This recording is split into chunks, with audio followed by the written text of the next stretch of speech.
السلام علیکم، اللہ آپ کو خوش رکھے۔ بسم اللہ الرحمن الرحیم۔ نسلوں کو کھلاتی بھی ہے، پلاتی بھی ہے، سکون کی نیند سلاتی بھی ہے، اچھا لباس پہناتی بھی ہے، عزتوں کے تاج سر پہ رکھواتی بھی ہے۔ نوری لقمہ اپنی زندگی کی ضرورت بنا لے، پھر کیا ہوگا؟ سورۃ فاتحہ کی آیات 7 ہیں۔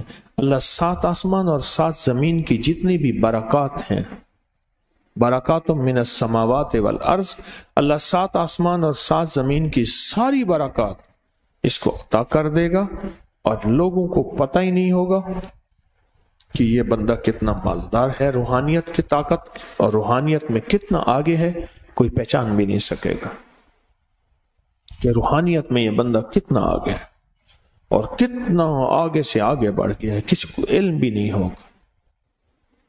نوری لقمہ اپنی زندگی کی مجبوری بنا لے، اور نوری لقمہ اپنی زندگی کی ضرورت بنا لے، پھر دیکھیں کمالات۔ کیوں؟ فرمائے جو سارے قرآن میں ہے، جو سارے قرآن میں ہے، جو سارے قرآن میں ہے، آنکھیں کھل جائیں۔ یہ سورۃ فاتحہ نماز کھانے کے دوران پڑھنے والا یہ اہل نظر میں ہے، اس کی نظر وسیع ہو جاتی، یہ اہل کشف ہوتے ہیں، ان کی دل کی آنکھیں کھل جاتی ہیں، یہ فرشتوں کو دیکھتے ہیں، یہ انسانوں کے دلوں میں جھانک لیتے ہیں، یہ کائنات کے راز پڑھ لیتے ہیں، کائنات کے راز پڑھ لیتے ہیں۔ کہ اللہ پاک ان کے سامنے جنات آنکھوں سے دکھاتا ہے، حتیٰ کہ یہاں تک کہ اللہ قبر کے راز بھی ان کے اوپر کھول دیتا ہے۔ نوری لقمے کا اثر یہ ہے، دل کی آنکھیں کھل جاتی ہیں، دل کی آنکھیں کھل جاتی ہیں، دل کی آنکھیں کھل جاتی ہیں۔ یہ نور لقمے کی تاثیر ہے۔ چہرے کی آنکھیں تو سب کے پاس ہیں، دل کی آنکھیں سب کے پاس نہیں، دل کی آنکھیں سب کے پاس نہیں، چہرے کی آنکھیں سب کے پاس ہیں، دل کی آنکھیں سب کے پاس نہیں۔ نوری لقمے کی یہ تاثیر ہے کہ دل کی آنکھیں کھل جاتی اور دل کی دنیا آباد اور دل کی دنیا شاد اور دل کا وہ بندہ بامراد بن جاتا ہے جو نوری لقمے اپنی زندگی میں شامل کرتا ہے۔ اور نوری لقمے سورۃ فاتحہ، اور کتنی بار؟ اچھا، یہ سورۃ فاتحہ بیماریوں کا علاج۔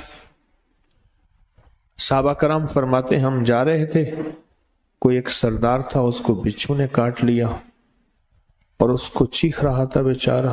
فرمایا سانپ کا کاٹا سوئے، بچھو کا کاٹا روئے۔ میرے پاس ایک سانپ کا کاٹا آیا تھا، غنودگی میں تھا، وہ بہت غنودگی میں سے سوتا تھا، اور میں نے کہا اس کو سونے نہ دے، خیال نہ کیا انہوں نے، ادھر سے ہٹا تو بندہ ختم ہو گیا، سانپ کا کاٹا تھا۔ ہمارے ایک والد صاحب رحمۃ اللہ علیہ کے تھے، ملک عبد الرحمن ڈوڈی، وہ لائے تھے، تو کہنے لگے اس بچھو کے کاٹے کا علاج، صحابہ کرام نے 7 بار سورۃ فاتحہ پڑھ کے اس پہ دم کر دی، بس، اور وہ ٹھیک ہو گیا، وہ ٹھیک ہو گیا۔ اور میں جب سورۃ فاتحہ عرشوں سے زمین پہ آئی، نازل ہوئی، ایک گونج اٹھی، ایک آواز آئی، اور میں اللہ سے آج وہ چیز زمانے پہ زمین پہ نازل کی ہے جو اس سے پہلے کبھی آئی نہیں تھی اور جو اس کے بعد کبھی آئے گی نہیں۔ سبحان اللہ کہو، پھر کہو، اس سے پہلے کبھی آئی نہیں تھی، اس کے بعد کبھی آئے گی۔ اور جب سورۃ فاتحہ نازل ہوئی، شیطان رویا، پیٹا، اپنا سر پہ راکھ ڈالی اور اتنا شور کیا کہ اے کاش کہ یہ سورۃ فاتحہ آئی ہے، اور اگر آئی ہے تو واپس چلی جائے، اگر واپس نہیں گئی تو کسی کی زبان پہ نہ جائے، یعنی کوئی اس کو پڑھ نہ سکے، اگر پڑھے تو اس کا یقین نہ ملے۔ کیوں؟ یقین سے پڑھنے والے کی دنیا بھی، آخرت بھی، رزق بھی، عزت بھی، صحت بھی، تونگری بھی، بادشاہت بھی، خوشیاں خوشحالیاں بھی یقین سے پڑھنے والے کو ملتی ہیں۔ اور اس لیے آج بھی شیطان سورۃ فاتحہ سے لرزتا ہے کہ سورۃ فاتحہ پڑھنے سے جنات اور شیاطین ایسے دور ہوتے ہیں، ایسے کہ میلوں دور چلے جاتے ہیں اور اس بندے سے خوف زدہ ہوتے ہیں جو سورۃ فاتحہ پڑھتا ہے۔ اچھا اب بتاؤں کھانے کے دوران اس کی حکمت کیا ہے؟ انسان کھانے کے دوران مشغول ہوتا ہے، کھانے کی لذتوں میں کھویا ہوا ہوتا ہے، اور اگر بھوک بہت زیادہ ہو، بھوک بہت زیادہ ہو تو پھر تو ہوش نہیں ہوتا،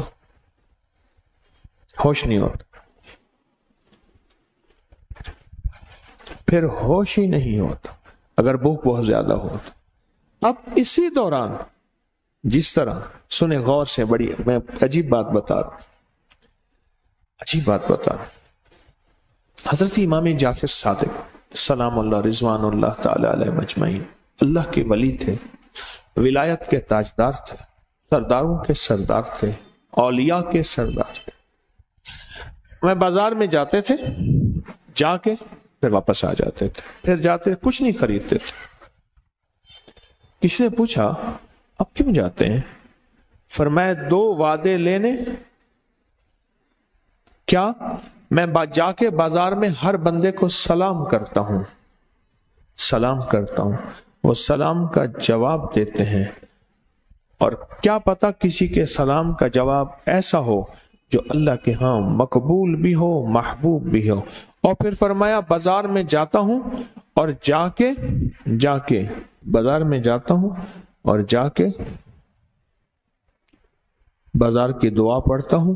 فرمایا جو چوتھا کلمہ گھر میں پڑھے گا اس کو 10 نیکیاں ملیں گی، اور جو بازار میں پڑھے گا کتنے نیکیاں ملیں گی؟ 10 لاکھ۔ کتنی 10 لاکھ نیکیاں ملیں گی۔ فرمایا میں 10 لاکھ نیکیاں کمانے کے لیے جاتا ہوں۔ آل رسول کی محبتیں، عبادتوں کا حرص دیکھیں، ہمیں مال کا حرص، انہیں اعمال کا حرص۔ آپ دیکھیں وہی دعا، وہی چوتھا کلمہ گھر میں پڑھیں 10 نیکی ہیں، بازار میں پڑھیں کیونکہ وہ ہر بندہ مشغول ہے، دنیا میں، مال میں، چیزوں میں، بھاؤ تاؤ میں لگا ہوا ہے، وہی بازار میں پڑھیں تو 10 لاکھ نیکیاں۔ اسی طرح کھانے کے دوران جب لذت ہے، کھانے کے دوران ذائقہ ہے، اور کھانے کے دوران لذت اور ذائقے میں اگر کوئی بندہ سورۃ فاتحہ پڑھ لے تو اللہ کہتا ہے تو ان لذتوں میں مجھے نہ بھولا، ان کھانے کی چیزوں میں مجھے نہ بھولا، ان ساری کیفیتوں میں مجھے نہ بھولا۔ اللہ خوش ہوتا ہے، اور پھر اللہ جل شانہ اسے 7 آسمان اور 7 زمین کی برکتیں حوالے کر دیتا ہے، اور جس کے پاس 7 آسمان 7 زمین کی برکتیں ہوں، یہ ساری عبادتیں کھانے کے دوران کوئی معنی نہیں رکھتی، پھر ایسی سمیٹ کے اللہ کائنات کو اسے دے دیتا ہے، ایسے دے دیتا ہے، ایسے اللہ دے دیتا ہے۔ نوری لقمے کی تلاش کریں، نوری لقمہ زندگی میں لے آئیں، بڑی خوشحال زندگی گزرے گی، بہت لاجواب زندگی گزرے گی۔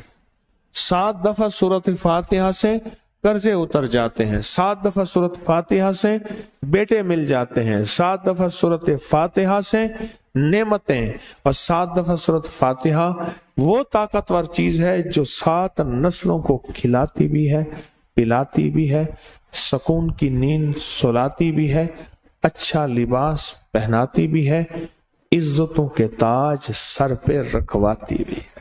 کہیں انشاءاللہ، انشاءاللہ۔ آپ سوچیں کون سا مشکل عمل،